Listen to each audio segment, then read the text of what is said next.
Hey everybody, it's Carm here, and at long last, our director in place, or in some place. Hello, want to say hi to everyone? Maybe later, from the back. I wanted to come on and I hadn't done one of these in a while. Sharing a combination of what I've been listening to, reading, and watching. And yeah, over the last few, or really this season and last season, just things have been piling up. Just been these various forms, and well, I'll start right in with the tunes. Something not fairly recently from someone who I believe many of you know. We have Zoku Metsu by Ron Anderson and Robert L. Pepper. You know, Ron Anderson, Old Pal Ronco, My Lung Puppy, does a great variety of videos on his channel. Does VC videos, does bike riding videos, vegan, talking about his dietary and all kinds of things. A great deal of variety. And this is an album that him and Robert Pepper collaborated on. And they've been talking about it for quite some time. Did some videos related to it, and they even did a video together. It's Ronco and Robert. And yeah, just came out.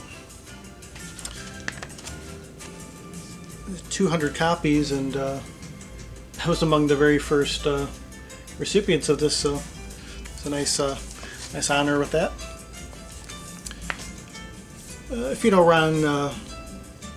Ron's various modes of expression, photography has been one that he's been getting back into, and recently, as he's been saying, he done it years ago, but I believe this is his work on here as well. And I'm not exactly sure who's playing what on here. I think Ron's playing guitar, and there's a lot of keyboards, a lot of synthesizers, as well as sounds like electric and acoustic percussion. Excellent album here. Really enjoying. I'd have to say, out of everything I've heard of his over the years, this would be my favorite, and really the closest to my own taste. Very improvisational, but also it sounds like there's a thread running through. I think it's really one piece for the most part, broken up into sections. I like these titles. Among them, the first one, Flower School for Unsuspecting Yakuza. So it sounds like it's all, all tied together. He was saying it's kind of krautrock, inspired, and I could definitely hear, moments here and there, little slivers of influences, maybe like early Kraftwerk, Neu, even Konrad Schnitzler, and later groups like WNUA Dusseldorf, which had Thomas Stinger, brother of Klaus, even a little bit of late 70s, early 80s Tangerine Dream, like their later Virgin years, little bits of that. Throughout, though, what I imagine, though, is there's a real sense of propulsion here, rhythmically, but not in the usual meter, the usual rhythmic meter. I just imagine being in some kind of a capsule, like a tight capsule for just one person, being shot through a tunnel of some kind, and you're just going through all these different twists and turns, like a maze, and it just, speeding up, slowing down, but it's just this constant stimuli coming at you. It's very powerful stuff, very evocative. Yeah, if you like the German electronic, but also a modern take on that, as well as some rock influences, still something I'm really absorbing, but definitely recommend hearing this. And I'll leave a link to the video they did together and get more information on how to hear this, and if you want to pick it up for yourself. But, yeah, excellent stuff here. Zoku Metsu by Ron Anderson and Robert L. Pepper. Yeah, great stuff here. I'll show you the label real quick. When they're on that. Very good. And next up here is recently went to a record show, the first in quite some time, since before the pandemic and everything. Met up with Chris, JC68, I'm sure many of you know, dear old friend, and my brother came with me, which is really nice. We've been talking about it the night before, and it was his first record show, and so we went there, same location that it had been held in past years, and as ever, Chris had some recommendations.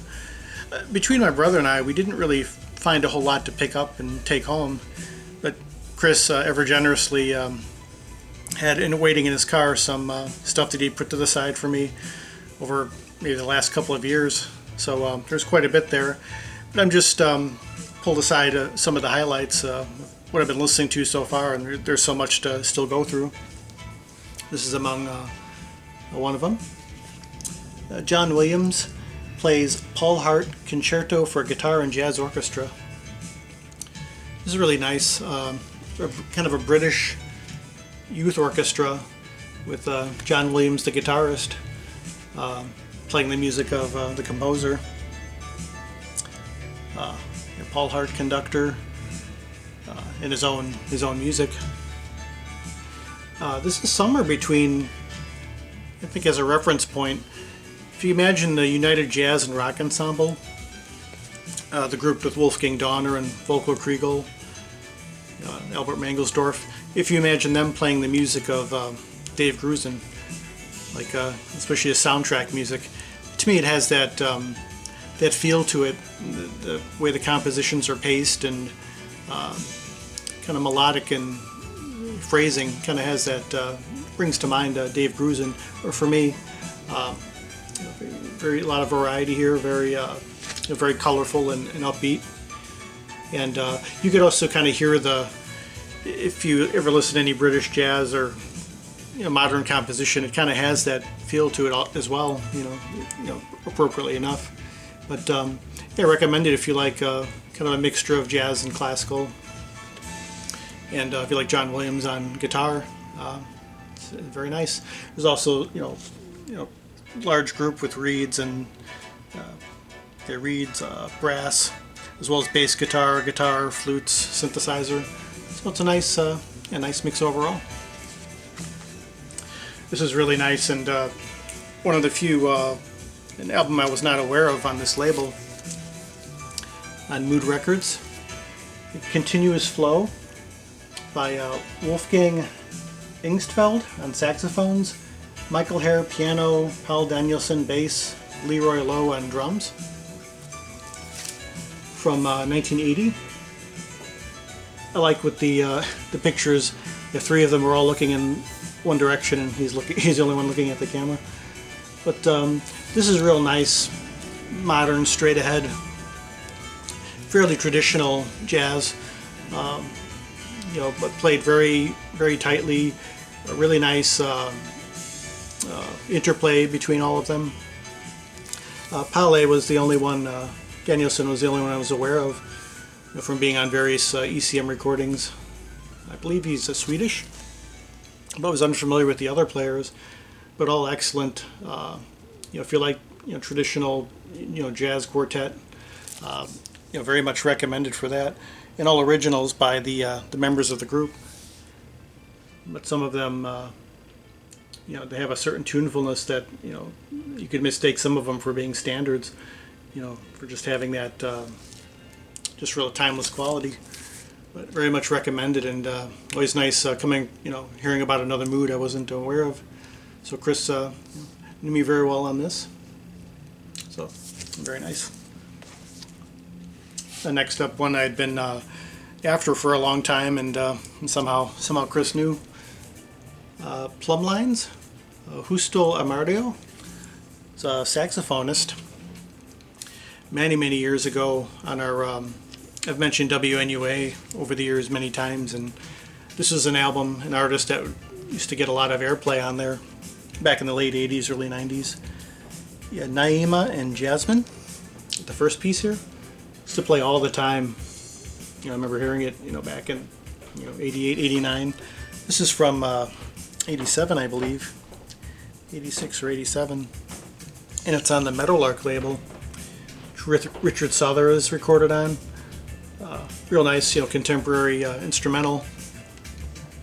And also on here is Alex Acuna, Russell Ferrante, Alex on drums, percussion, Russell on piano synthesizers, Abraham Laboriel on bass, Hadley Hawkinsmith on electric guitar. Some of them are members of another group called Koinonia, I believe it's pronounced, as well as Husto. It's another nice, contemporary jazz group of the time. I very much recommended. You like kind of a instrumental pop jazz mixture. Very very pleasant, very upbeat, and enjoyable. Happy to have this. And yeah, those are for just so far for the gifts. So thank you very much, Chris. Enjoying all of them, and more to go through, and we'll show more of those as I incorporate them into other videos. This is one thing I picked up for myself. You see these around quite a bit, the Zodiac Records. Yeah, so this is Sidney Omar, his take on Scorpio, which is my sign. My brother's a Taurus, and he picked up, there was a Taurus there, and I think there was one or two other ones. So it's fitting that, just happened to be our signs. But yeah, fun and interesting hearing him go through these and just give his own take on the positive and the negatives of a particular sign and characteristics that he perceives. So yeah, it's fun. Little oddities. Now this next one is actually from Chris had alerted me to this some months ago. It made it back to Record Wonderland after quite some time of not being there. Could not pass this up. So been thinking about it for a while. Edward Vasella, Non Madol. It's on Japo from 1974. Yeah, I mean, he's an artist I've been a fan of for quite some years. Jeff from Calico Silver did a wonderful profile of him maybe a month or so ago. Yeah, an artist that really beyond category, drummer, percussionist, composer, several different instruments, but very much has his own sound to both playing and composing and arranging. And his stamp is very much his own. It's hard to really call it jazz. It's hard to call it modern classical. Like so much music I appreciate, it sits in between. It's very ambiguous as to what to call it, but that's part of its appeal. The only familiar players on here to me, Juhani Aaltonen on saxophones and flutes. He played with Harold Anderson around that time. And none other than Charlie Mariano playing saxophone in Nagaswarm, a double reed instrument. Wonderful interplay and combination of composed and free, more free forms, or non-forms as it were. The way they blend and seamlessly transition from composition to free improvisation and back is really, really a testament to the players, and also Edward's own approach to, I guess, kind of overseeing things. Or it almost sounds like, I think I read somewhere about a Zen master speaking of leading from the rear, something like that. It sort of sounds like what he does. He kind of sets things in motion that allows everyone to find their way and trusts that they'll find their way, in a sense. That's kind of what it reminds me of, this music as a whole.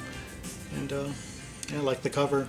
But, excellent stuff here, and I recommend if you want to get into something, again, that kind of sits in between styles, a lot of different approaches, definitely check out Edward Vasella. And always having another Japo is nice. And yeah, that's it for the LPs here. Got a few CDs. Been playing this quite a bit lately. Jimmy Giuffre. Multiple woodwinds, saxophone, clarinet, flute. These are it's a small set of 4 albums of his 80s and 90s albums on Soul Note and Black Saint. he had the Jimmy Drewfrey 4, these first three here, which he was playing in an electric group, which on the surface from the instrumentation you would think they were fusion albums, but really I would say that's more a little more traditional. This one's Dragonfly, 1983. It says 89, but I think it was actually from 83. You have Jimmy himself on various woodwinds. Bob Niesky, electric bass. Pete Levin on Rhodes electric piano, Oberheim and Moog synthesizer, and Randy Kay on percussion and marimba. Yeah, I'd say it's, on the surface, from the instrumentation again, it seems like it would be fusion, but it's really more of a traditional straight-ahead jazz. Very interesting the way the keyboards especially are playing the melodies and coloring the music, almost sounding like other instruments, like other woodwinds or strings are kind of in the mix. But also you hear very much the synthesizerness of that, but again playing it very much fairly straight overall. And most of the compositions are from Jimmy, and I think on another album, or on this album too, there's his wife Juanita also composes. So yeah, very enjoyable hearing another side of him. This is another one, Quasar, came out in '85. Along similar lines, nice mixture of moods. Sometimes it gets a little bit dark, like almost has kind of a campy, mysterioso, detective show kind of feel to it, from time to time, which I like. I don't know if Jimmy ever did soundtracks, but I think it would have been good for that approach. I really like these covers too, which I believe these were done by his wife, Juanita Drewfrey. And the third one here, Liquid Dancers from '89. And a lot of these are very much as similar as they are different, but worth getting the set to hear another side of what him and the group were doing. And the fourth one here is interesting, being that it's a different grouping, different context, but a long-time group that had played together on and off since the early 60s. You have Jimmy on soprano sax and clarinet, along with Paul Bley on piano, and Steve Swallow on electric bass. Conversations with a Goose. This one's a whole different approach here. Sounds to be almost entirely improvised. Some themes written by the various players. It's kind of a template to work off of, or maybe starting with an improvisation and going in reverse, allowing a theme to emerge from it. But it's a lot more, say more difficult, challenging, avant-garde, approach. Sometimes one of the players will play predominantly and the others will kind of lay back and then chime in here and there. Other times all three are going at it, but with a real sense of restraint, freedom and restraint in equal measure. This one's from 1993. I think this might have been their final collaboration. I could be wrong, or among them. So they were playing in the 60s, then didn't play for quite some time as a trio until I believe the late 80s. But yeah, worth hearing another side of all of them. And next up, in a way connected to that last one, we have Home. Steve Swallow with Sheila Jordan on vocals. Here he's playing, him and the group are playing music set to the poems of Robert Creeley, who's a poet I've been reading and learning more about recently. Among others, you have Lyle Mays, Steve Kuhn, Bob Moses, Dave Liebman. A wonderful album from '79, and of course Sheila Jordan on vocals, singing them beautifully. Lyrics of Robert Creeley. It was probably my own introduction to several of the artists, including Robert as a poet. And real nice spot to hear all the players in his various contexts, and very much linked here. Steve Swallow with Robert Creeley So There. Robert Creeley himself being on the album, reciting his own poetry, and Steve composing the music for it. On here he's joined again by Steve Kuhn on piano and string quartet, which really does it nicely, kind of accenting the music. Just really nicely, beautifully blended between the bass, the piano, Robert's voice, and the strings. There's a poem in here I really like, Sad Advice. The first line I often quote in my own life when I find I'm getting into a rut, of some kind. If it isn't fun, don't do it. You'll have to do enough that isn't. Such is life, like they say, no one gets away without paying. And since you don't get to keep it anyhow, who needs it? But especially that first line, I really, it's something I try to live by as much as possible. But and I really like his vocal approach. Something about his phrasing and his cadences is very distinctive with his poetry. A lot of kind of little hesitations, but very much his own. So if you like spoken word, a combination of spoken word and good music, that's something I very much recommend. So There, Steve Swallow and Robert Creeley. Just playing this last night. Chuck Van Zyl, Recitals 2.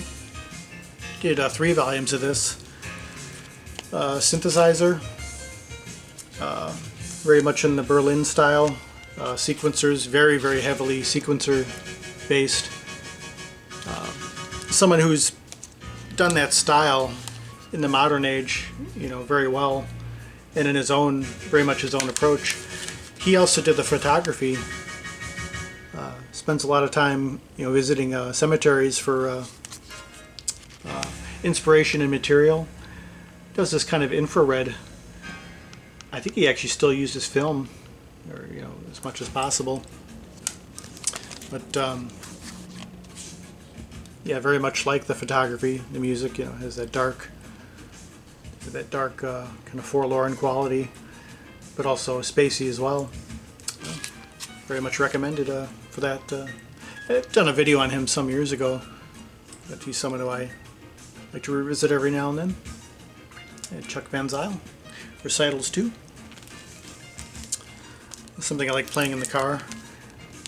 Joe Sample, The Hunter, from 1983. Kind of a fairly early effort, kind of a mixture of jazz and soul, a little bit of rock. But I always liked his approach on various keyboards.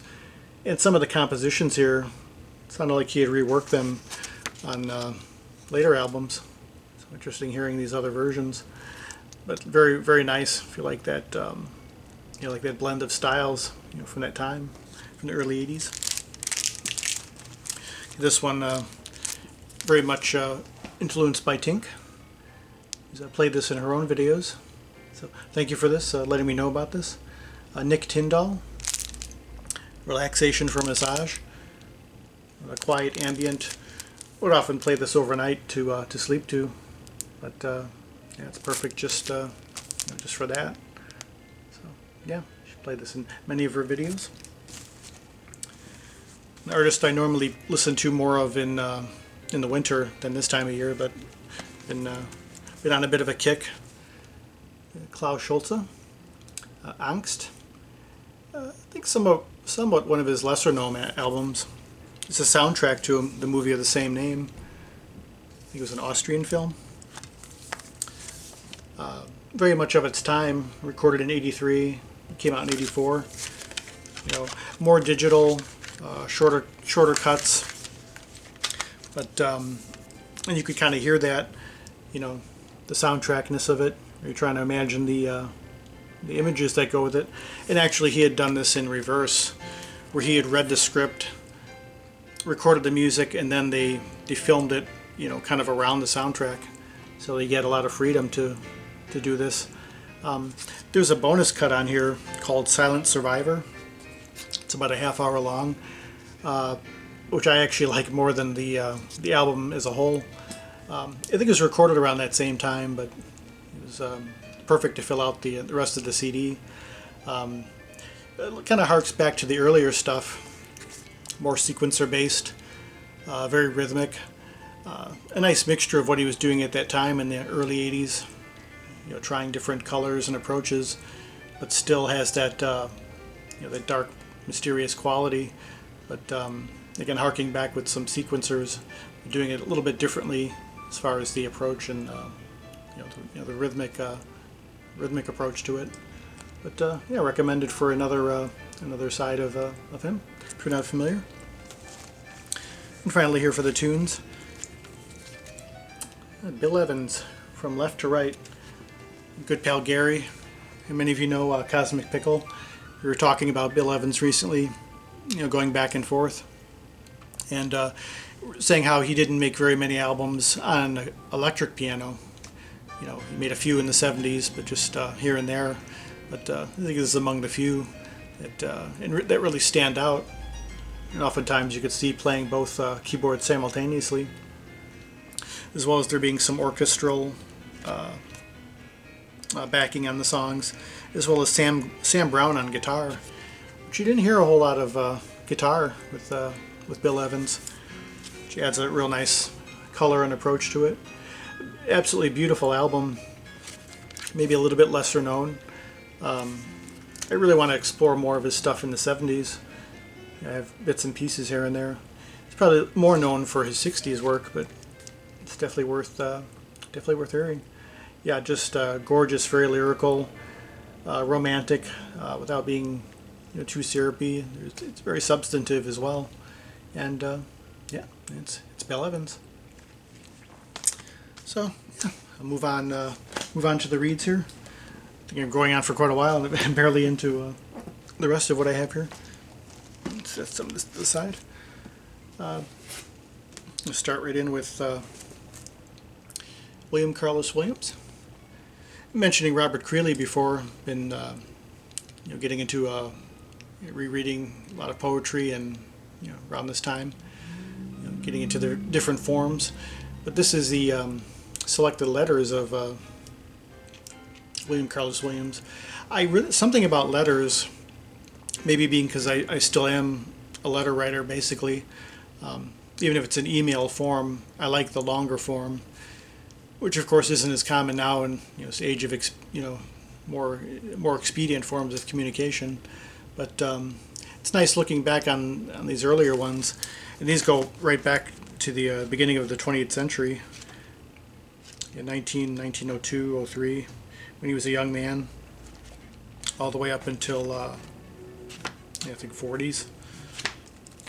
So just nice. I was kind of reminded of a form of communication that had been around for years, decades, centuries, and it's only a few of us I think still keeping it going in one way or another.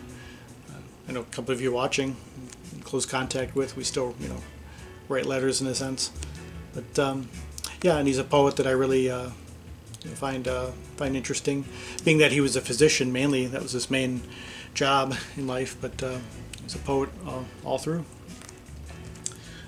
And just speaking of Robert Creeley,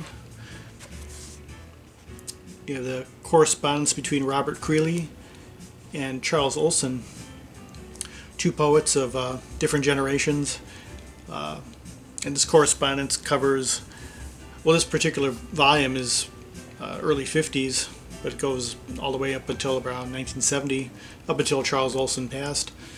But very interesting, hearing the correspondence between two people, sharing ideas.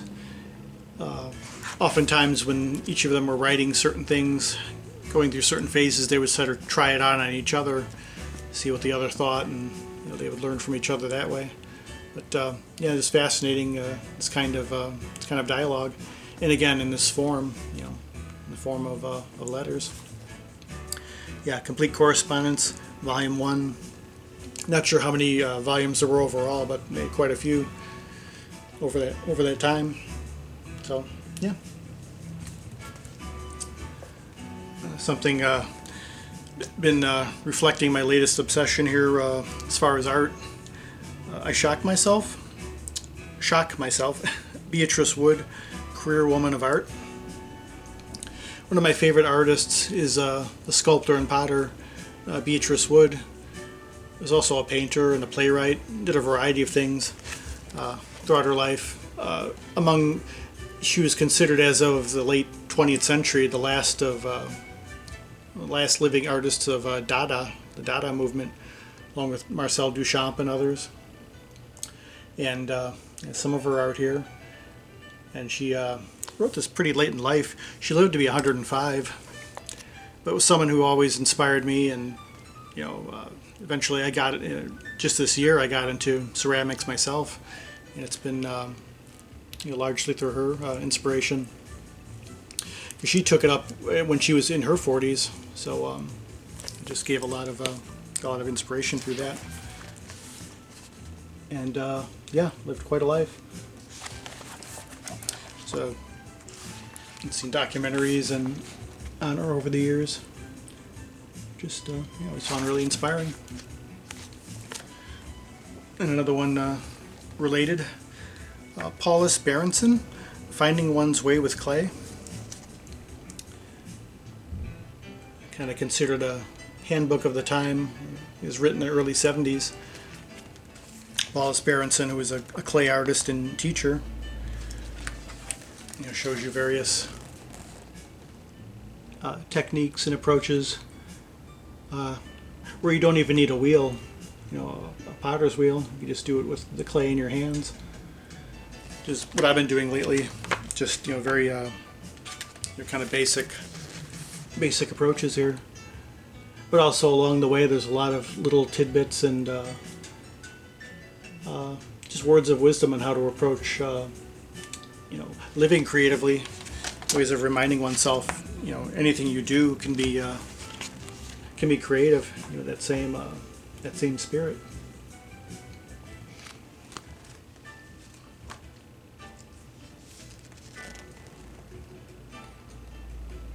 So I really like that whole approach.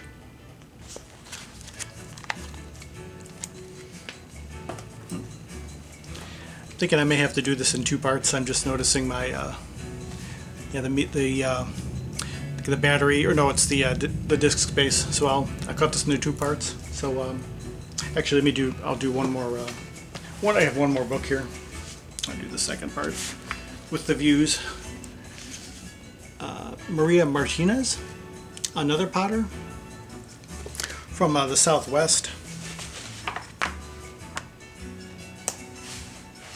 This is another one that shows kind of similar to the Paulus Benson, the little demonstrations on how to do pottery.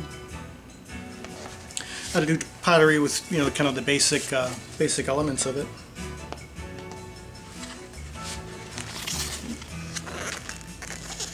Yeah, beautiful work there.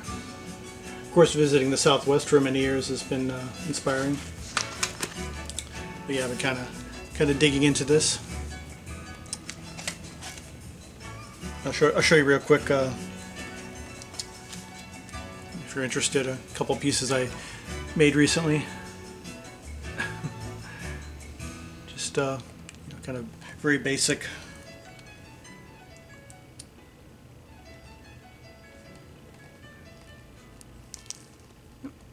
Turtle. Yeah, it's been a lot of fun. Okay, I just have a minute left here. I'll come back and do a second part. And thanks for watching, and to the next one. Peace, love, and joy.